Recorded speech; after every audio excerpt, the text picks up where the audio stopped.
నమస్తే, welcome to whistle. నేను మీ స్వాతి.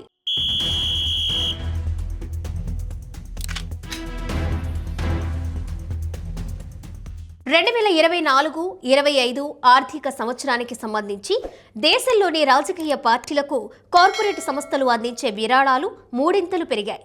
ఈ విరాళాలు 3,811 కోట్లకు చేరాయి.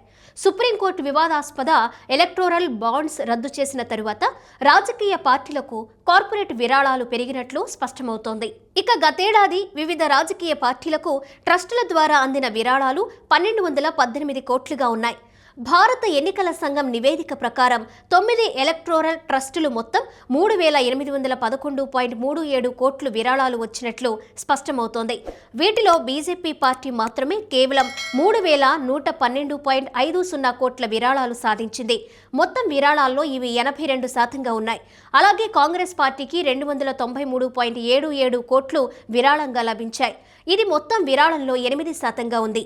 అలాగే దేశంలోని మిగతా పార్టీలు అన్నీ కలిసి 400 కోట్ల వరకు విరాళాలు వచ్చినట్లు స్పష్టమవుతోంది.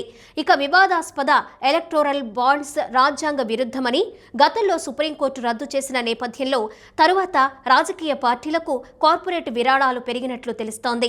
ఇక 2023-24 ఆర్థిక ఏడాదిలో వివిధ రాజకీయ పార్టీలకు ట్రస్టుల ద్వారా అందిన విరాళాలు 1,218 కోట్లుగా ఉన్నాయి.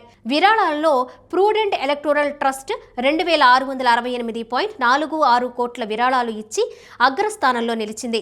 వీటిలో 2,180.71 కోట్లు కేవలం బీజేపీ పార్టీకే వెళ్లాయి. అలాగే టాటా గ్రూప్ కంపెనీల నుండి నిధులు సేకరించిన ప్రోగ్రెసివ్ ఎలక్టోరల్ ట్రస్ట్ 915 కోట్లు విరాళంగా ఇచ్చింది. దీనిలో 81% బీజేపీకి వెళ్లినట్లు స్పష్టమవుతోంది. అలాగే Mahindra group new democratic electoral trust 160 కోట్లు విరాళంగా ఇచ్చింది. ఇందులో 150 కోట్లు బీజేపీకి విరాళంగా ఇచ్చింది.